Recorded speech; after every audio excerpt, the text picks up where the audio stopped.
Assalamualaikum warahmatullahi wabarakatuh.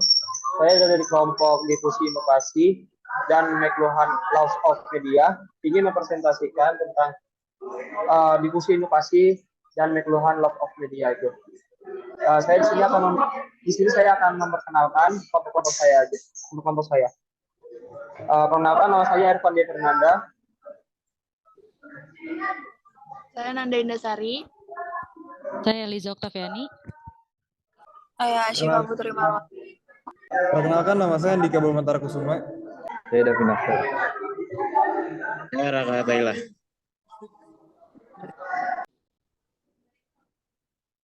Laws of Media adalah kerangka konseptual yang dikembangkan oleh Marshall McLuhan, seorang ahli teori media terkenal, dan putranya yang bernama Eric McLuhan. Dalam buku mereka yang berjudul Laws of Media, The New Skins, yang diterbitkan pada tahun 1988, kerangka ini merupakan bentuk pemikiran yang membantu menganalisis dampak media dan teknologi terhadap masyarakat. Kerangka ini merupakan bentuk pemikiran yang membantu menganalisis dampak media dan teknologi terhadap masyarakat. Laws of Media terdiri dari 4 hukum atau tetrad yang masing-masing memberikan wawasan tentang bagaimana media mempengaruhi kehidupan manusia. Keempat hukum tersebut adalah enhance, obsolescence, reversal, dan retrieve. 1. Enhance merupakan media baru yang dapat meningkatkan, memungkinkan, atau mempercepat beberapa hal. Peningkatan ini bisa berubah meningkatkan kecepatan, efisiensi, atau intensitas pengalaman manusia.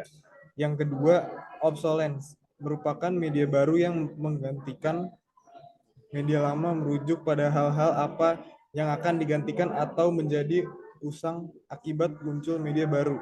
Yang ketiga adalah reversal, merupakan bagaimana media baru bisa menghasilkan pengembalikan atau berubah menjadi kebalikan dari fungsinya semula ketika digunakan dalam keadaan berlebihan. Yang keempat, retrieve, ketika media baru membawa kembali beberapa fitur dari media sebelumnya. Media baru seringkali membawa kembali unsur-unsur dari masa lalu yang sebelumnya telah hilang atau terlupakan.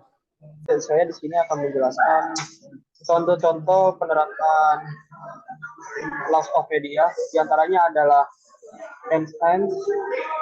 Enhance itu media sosial seperti Facebook, Twitter, atau Instagram dapat meningkatkan koneksivitas sosial dengan teman atau keluarga di seluruh dunia secara real time. Contohnya seperti Facebook, Twitter, Instagram. Yang kedua itu ada obsolescence, penggunaan aplikasi pengiriman makna membuat panggilan telepon langsung restoran menjadi kurang umum. Contohnya seperti layanan aplikasi Uber Eats, DoorDash, GoFood. Yang ketiga itu ada reversal, penggunaan teknologi dalam pembelajaran bisa membalikan fokus dan interaksi manusiawi dan pembelajaran kolaboratif ke penggunaan teknologi sebagai gantinya. Contoh layanan aplikasi seperti Moodle, Google Classroom. Yang keempat itu yang terakhir, retrieve, aplikasi kesehatan dan kebugaran mengembalikan fokus pada kesehatan pribadi dan mendorong orang untuk mengambil tanggung jawab atas kebugaran mereka sendiri. Contohnya, layanan aplikasi Fitbit, MyFitnessPal. Next. Selanjutnya ada resiko Laws of Media. Yang pertama ada kehilangan privacy, yaitu teknologi sering melibatkan pertukaran informasi pribadi. Resiko kehilangan privasi meningkat terutama ketika pengguna memberikan akses terlalu besar kepada data pribadi mereka, seperti dalam aplikasi media sosial atau aplikasi kesehatan. Yang kedua itu ada ketergantungan. Terlalu mengandalkan teknologi atau media tertentu seperti media sosial atau permainan video dapat menyebabkan ketergantungan yang berdampak buruk pada kesejahteraan psikologis dan sosial individu. Yang ketiga itu ada disinformasi dan hoax. Teknologi memungkinkan penyebaran informasi yang salah dengan cepat. Hoax dan disinformasi dapat mempengaruhi opini publik, memicu konflik, dan merusak kepercayaan dalam institusi dan media. Yang keempat, ada pengendalian dan keamanan data. Penyalahgunaan data oleh perusahaan atau peretas dapat membahayakan privasi dan keamanan pengguna. Data yang disimpan secara online juga dapat menjadi target serangan cyber.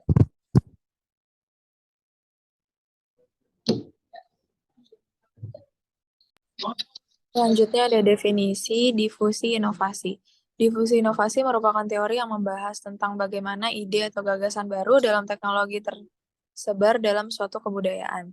Teori ini dipopulerkan oleh Everett Rogers pada tahun 1964 melalui bukunya yang berjudul Diffusion of Innovation. Ia mendefinisikan difusi sebagai proses di mana sebuah inovasi dikomunikasikan melalui berbagai saluran dan jangka waktu tertentu dalam sebuah sistem sosial.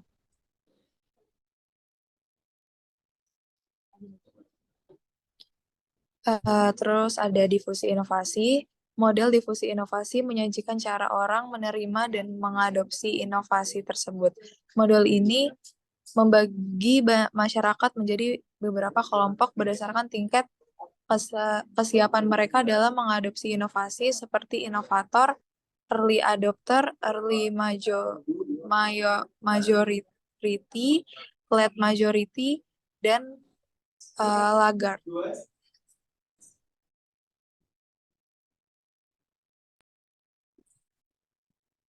Berikut adalah 4 elemen penting dalam difusi inovasi. 1. Inovasi merupakan ide, praktik, atau objek yang dianggap baru oleh individu. Ini mampu mendorong seseorang untuk melakukan suatu hal yang baru atau membawa perubahan sosial. Berikutnya ada saluran komunikasi lewat saluran komunikasi. Inovasi tersebar ke seluruh masyarakat. Saluran ini bisa berupa SMS, karya sastra, maupun dari mulut ke mulut. Yang ketiga ada sistem sosial, jaringan yang saling berkaitan. Ini nggak kebaca, benerin dikit dong. Sistem ini mengacu pada seluruh jenis Tapi komando, ikan lembaga agama, atau kelompok orang. Yang terakhir adalah waktu yang mengacu pada banyaknya waktu yang dibutuhkan seseorang untuk mengadopsi inovasi di masyarakat. Ini juga termasuk waktu yang dibutuhkan individu untuk menyesuaikan diri dengan hal yang baru. Contoh inovasi pendidikan pada era digital. 1 ada meeting Zoom. Aplikasi Zoom merupakan salah satu aplikasi yang digunakan untuk bertemu secara online. Kelebihan dari aplikasi ini adalah bisa digunakan dimanapun dan kapan. Yang kedua ada Indie School. Inovasi yang dapat diterapkan oleh pemerintah adalah memberikan pelayanan serta memberikan akses internet dalam mengakses edukasi yang diperlukan oleh pendidik, peserta pendidik, dan yang lainnya. Adapun alasannya adalah menciptakan lingkup yang akademis.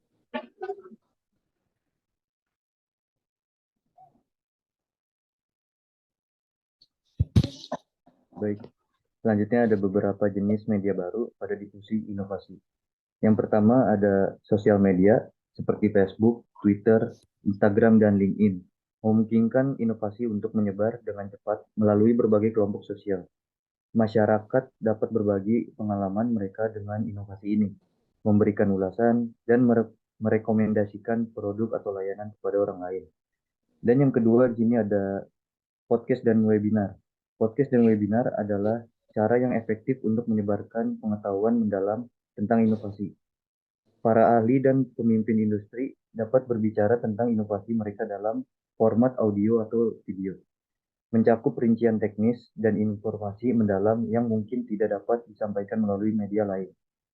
Dan yang ketiga, ada platform video. YouTube dan platform video lainnya memungkinkan pencinta konten untuk membuat video tutorial, unboxing, atau review inovasi.